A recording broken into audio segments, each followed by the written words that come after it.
handball. Da war auch eine Hand im Spiel, alles protestiert. Anthony Taylor. Everyone saw it. Stoppt einen Ball, der aufs Tor geht mit der Hand. Elfmeter. And later even the UEFA confirmed. Yes, it was handball. Yes, it was a mistake. Fehlt mir da der Call von außen, also so katastrophal gepfiffen. But it wasn't given.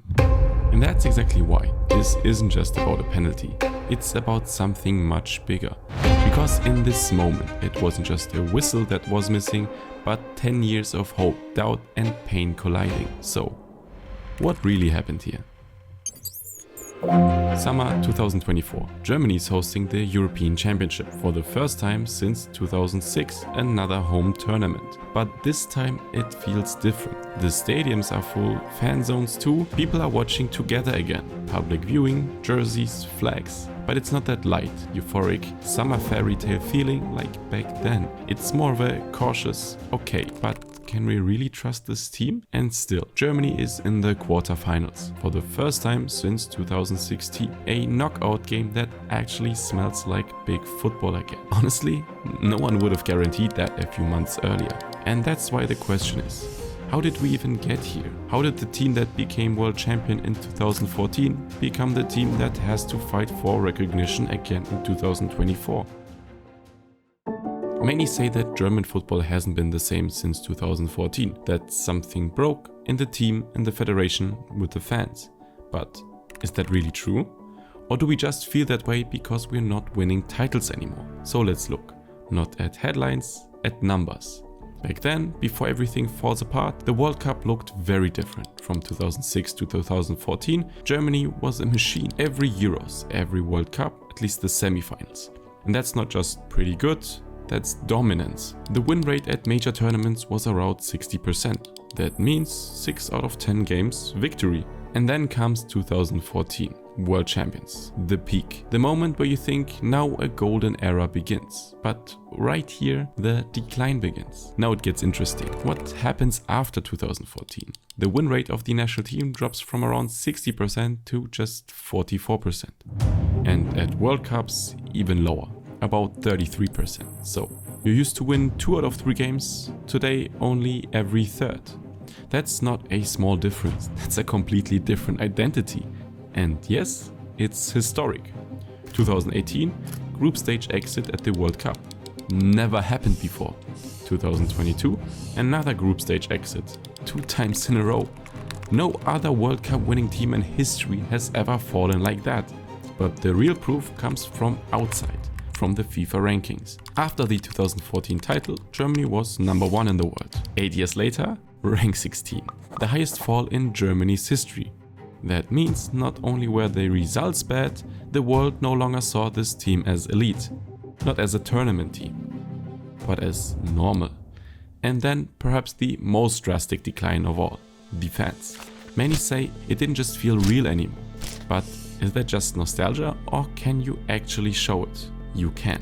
At the 2014 World Cup, nearly 29 million people sat in front of the TV when the national team played. 2018, still over 26 million, and 2022, only about 14, less than half. These stadiums were full, but not full of emotion. The connection gone, not loud, not dramatic, it just vanished.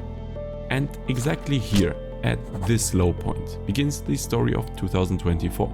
Not with euphoria, not with expectations, but with the question: can a team, a country, an idea really rise again after 10 years of decline? And just when Germany was at its sporting and emotional bottom, Germany pulled the emergency brake and brought Julian Nagelsmann, 36 years old, younger than some players he would coach. The youngest national coach since World War II and the youngest coach ever to manage a team at a European Championship. Only one was this young before, Otto Nerz in 1926, almost a century ago. But Nagelsmann didn't take over a functioning team, he took over at the lowest point in decades.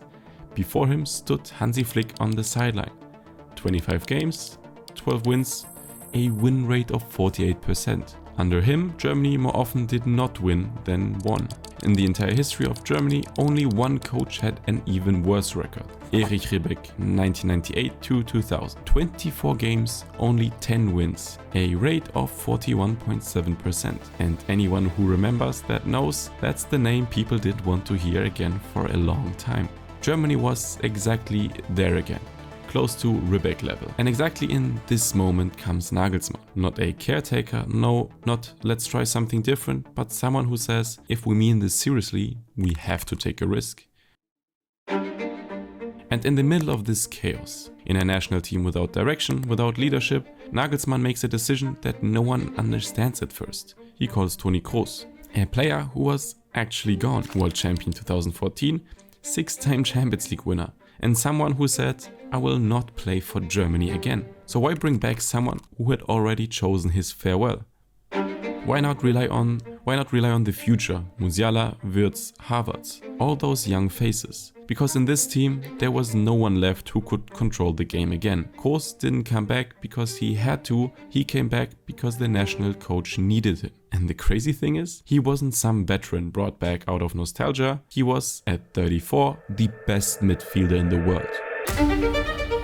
Real Madrid, Champions League winner, and the player with the most passes, the greatest control in all of European football. And now comes the part that becomes clear only when you look at the numbers. Because Toni Kroos isn't just good in this tournament, he is somewhere else. Here's a graph showing all passes of the tournament. Down here are the minutes played, and on the left the number of successful passes. And here's the average. So ideally you want to be as far up and as far left as possible. And Kroos? He's here. He doesn't just play the second most passes in the tournament, he does it in fewer minutes than anyone else in this category. He doesn't need 600, 700 minutes like other top players, he stands there with under 500 and still leads the field. For short passes, even better. No one distributes the ball more precisely and more frequently in the midfield. Not Rodri, not Foden, not Bellingham. Kroos stands alone.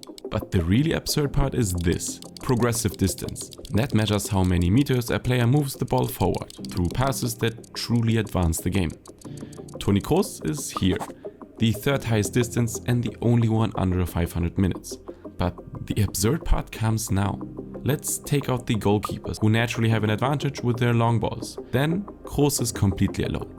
Over 3.5 kilometers passed forward. And now the point. He's the only outfield player over 3,000. The only one.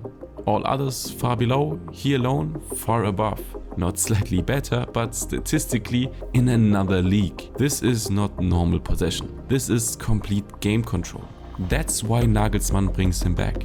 Not out of nostalgia, but because he needs someone to set the rhythm when everything threatens to fall apart. Because Kroos, despite his age, despite the retirement announcement, is the only player who can still conduct the game like a maestro.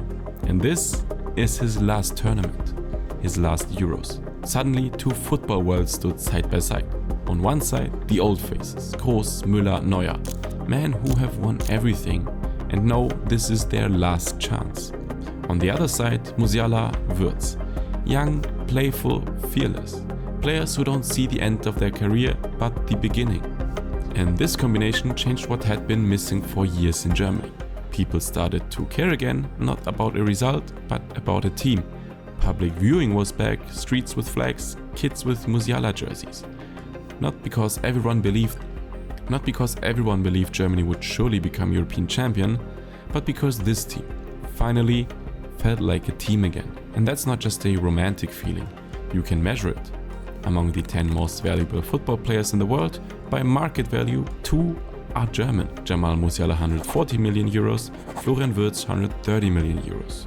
Both in the global top 10, alongside names like Mbappe, Haaland, Bellingham, Vinicius. Germany hadn't had this in decades. A generation not just talented, but globally elite. And that's why this didn't feel like a desperate restart, but like a beginning with a future. Germany didn't want to merely compete at the Euros. It wanted to show we belong again. The group stage revived that dream. 5-1 against Scotland, 2-0 against Hungary. Not perfect, but bold. For the first time in years, Germany didn't play to avoid mistakes, but to win. And suddenly everyone thought, maybe, something is really happening here. But to win the European Championship, Germany had to get past an opponent who's more than just a football team for them, Spain. Spain wasn't just an opponent in this European Championship. They were the favorite, unbeaten. And it's no coincidence that they were waiting for Germany again. because for the German national team, Spain is more than just a football team. It's a recurring trauma. Looking at the data, you see a clear pattern. Until the year 2000, the record between Germany and Spain at major tournaments was balanced, even positive. 4 wins for Germany, only 1 loss, 1 draw. But after 2000, everything flips. Since then, not a single German win against Spain at the World Cup or Euros. 3 losses, 1 draw. Whenever it mattered, always Spain. Euro 2008 final, 0-1. World Cup 2010 semi-final, again 0-1. And when the crisis was at its deepest, Nations League 2020, Germany loses 6-0. The heaviest defeat in German history. A match that still stands as the symbol of the absolute low point. Since then, Spain has been the benchmark and the obstacle. Spain is not a team that crushes you with show football. They play circus football, not chaos football. They play control, automatisms.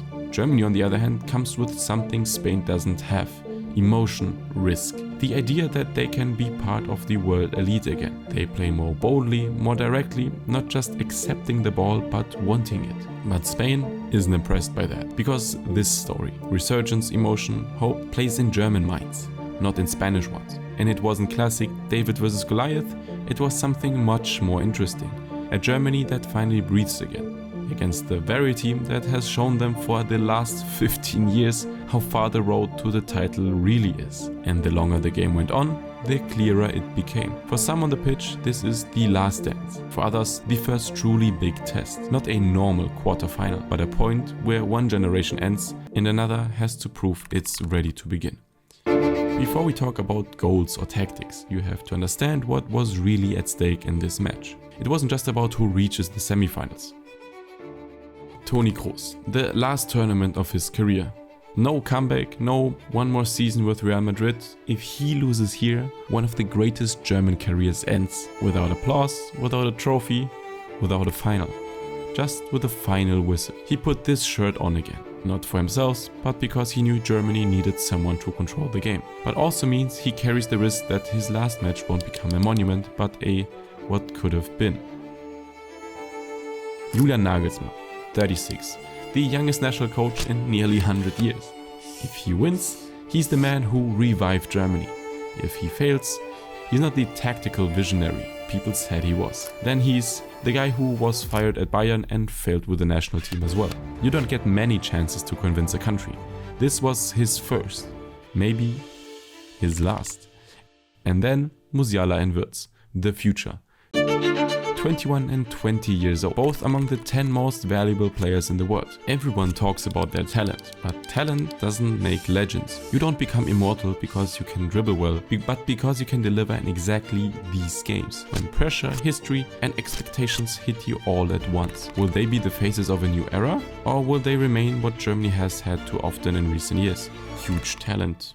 But this wasn't just a quarterfinal, it was a crossroads. Left the past, right the future, straight ahead legacy.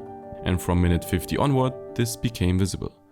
Then 52nd minute, Spain scores. No drama, no collapse, but everyone knew now time is running against Germany. And maybe these are the last 40 minutes of Toni Kroos in the national jersey. Then 89th minute, cross Kimmich, Wirtz, inside post, goal. 1-1. Not a big liberation, but rather we bought ourselves 30 more minutes. Extra time. Everyone is exhausted. Every sprint hurts, but nobody stopped. One goal changes everything in either direction. And then it happens. Musiala shoots. The ball hits Cucurella's arm. Everyone screams penalty. Everyone waits for the whistle, but it doesn't come. No whistle, no VAR, nothing. And eventually everyone asks the same question. If this penalty had been given, would Germany have won this match? To answer that, feeling isn't enough. We look at what really happened on the pitch.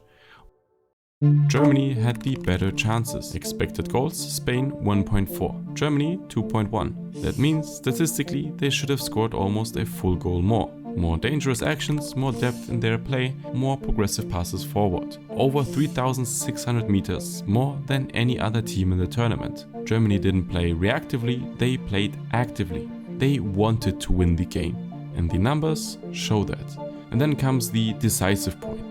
What would have happened if that hand penalty had been given? Historically, matches after the 105th minute almost always go to the team that scores. 21 times there was a goal after the 105th minute in the World Cup or Euro knockout rounds. 16 times that exact team went on to win. That's 76%. The probability of scoring a penalty is 75%. So the probability that Germany scores the penalty and then wins is 57%. Even if Spain equalizes, there's still the shootout. Germany was the host, and the hosts in penalty shootouts in the history of major tournaments: 5 wins, 2 defeats, 71% success rate. If you combine all of that, you get a winning chance of over 90% if that penalty is given. Does that mean Germany would have surely won?